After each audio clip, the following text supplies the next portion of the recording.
Permisi ya Bu, izinkan saya di sini untuk menjelaskan pengertian dari ICD-10. ICD-10 adalah International Statistical Classification of Disease and Related Health Problems, adalah klasifikasi penyakit yang penataannya disusun berdasarkan ketentuan WHO atau World Health Organization. Buku ICD-10 terdiri atas 3 bagian. Yang pertama adalah volume 1 berisi tabular list, volume kedua itu adalah berisi instruksi manual, dan volume ketiga adalah berisi alphabetical index. Di sini saya akan menjelaskan bagian dari volume 1 dalam ICD, volume 2 dan volume 3. Baiklah, di sini saya akan menjelaskan isi dari ICD volume 1. Pada bagian ini terdiri dari 22 bab tentang penyakit yang disusun berdasarkan ketentuan WHO atau World Health Organization. Ini dapat menjadi acuan digunakan dalam menentukan apakah sudah benar kode yang dibuat dalam ICD volume 3. Dimulai dari bab 1 yaitu Current Infection and Parasite Disease hingga bab 22 yaitu Code for Specialized Purpose. Selanjutnya adalah ICD volume kedua yaitu instruksi manual berisi langkah-langkah dalam penggunaan ICD volume 1, ICD volume 3 dan berisi tanda-tanda apa saja yang harus diperhatikan ketika mengkode. Dapat kita lihat di dalam ICD volume kedua. Dan terakhir adalah ICD volume 3 Alphabetical Index. Pada bagian ini terdiri atas 3 bagian. Yang pertama adalah berisi terminologi terklasifikasi, bagian kedua itu berisi indeks sebab luar dan morbiditas dan mortalitas, dan bagian ketiga adalah berisi tabel obat-obatan dan zat berbahaya lainnya. Dalam ICD volume ketiga, disinilah kita mengcoding dimulai dari abjad A sampai dengan abjad Z dalam ICD volume 3. Baiklah, di sini saya akan menjelaskan isi dari bab dalam ICD yang dimulai dari bab 1 sampai dengan bab 22. Pada bab 1 membahas tentang penyakit infeksi dan parasit tertentu. Contohnya seperti infeksi bakteri, infeksi usus, tuberkulosis, dan penyakit bakteri zoonosis. Pada bab 2 membahas tentang neoplasm atau kanker yang dimulai dari C00 sampai dengan D48. Pada bab ini mengklasifikasikan penyakit kanker dan tumor baik ganas maupun tidak ganas. Dalam bab ini dibahas tentang penyakit kanker pada manusia baik ganas maupun tidak ganas. Jadi dalam bab ini mendiagnosa tentang penyakit kanker pada manusia. Pada bab 3 membahas tentang penyakit darah dan organ pembentuk darah serta gangguan terkait mekanisme. Dimulai dari bab D50 sampai dengan D59. Pada bab ini membahas tentang penyakit darah dan organ pembentuk darah lain dan kelainan-kelainan yang mempengaruhi mekanisme tubuh pada manusia. Pada bab 4 membahas tentang penyakit endokrin, nutrisional dan metabolik. Dimulai dari bab E00 sampai dengan E90. Pada bab ini membahas tentang penyakit-penyakit pada kelenjar seperti kelenjar tiroid, paratiroid, kelenjar hipofisis, kelenjar adrenal, dan estrogen. Dalam bab ini dibahas tentang penyakit-penyakit pada kelenjar manusia. Pada bab 5 membahas tentang gangguan mental dan perilaku, dimulai dari bab F00 sampai dengan F99. Pada bab ini menguraikan semua penyebab gangguan mental dan perilaku pada manusia. Biasanya disebabkan oleh zat-zat kimia. Misalnya narkoba. Narkoba dapat mengubah sikap dan perilaku pada manusia. Selanjutnya pada bab 6 membahas tentang penyakit sistem saraf, dimulai dari G00 sampai dengan G99.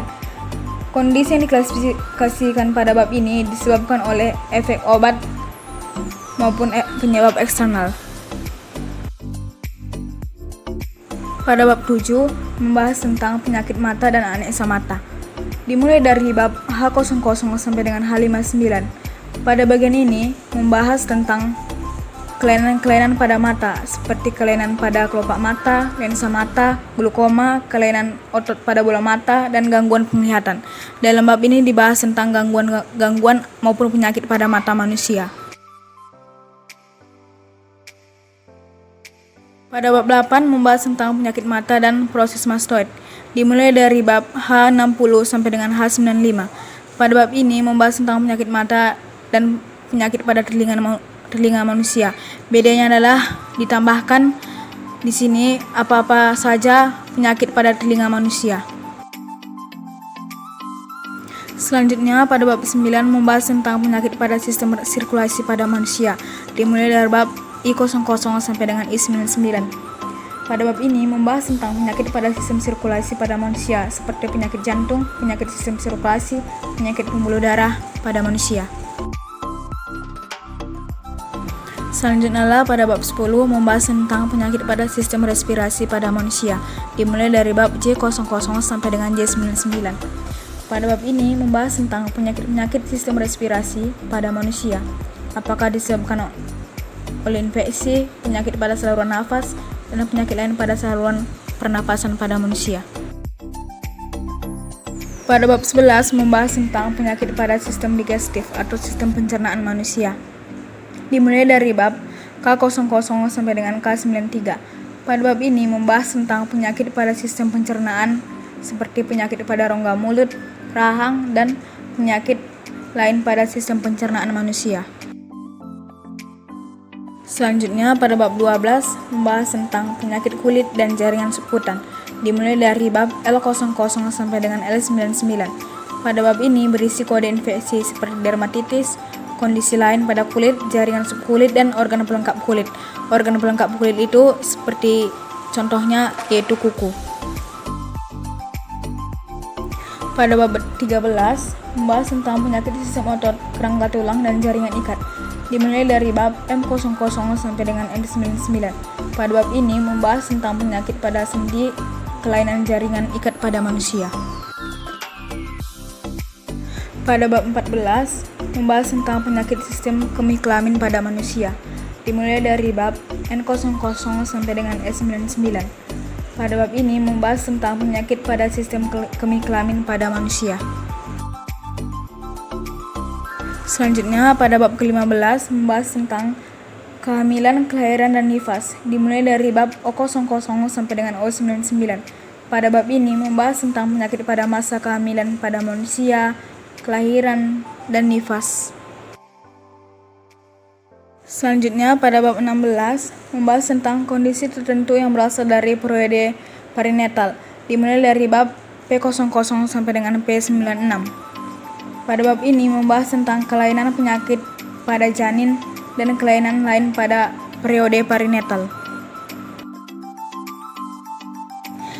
Pada bab 17 membahas tentang malformasi, deformasi, dan kelainan kromosom kongenital, dimulai dari bab Q00 sampai dengan Q99. Pada bab 18 membahas tentang simptoma, tanda-tanda, dan temuan klinis dan laboratoris yang abnormal NEC, dimulai pada bab R00 sampai dengan R99.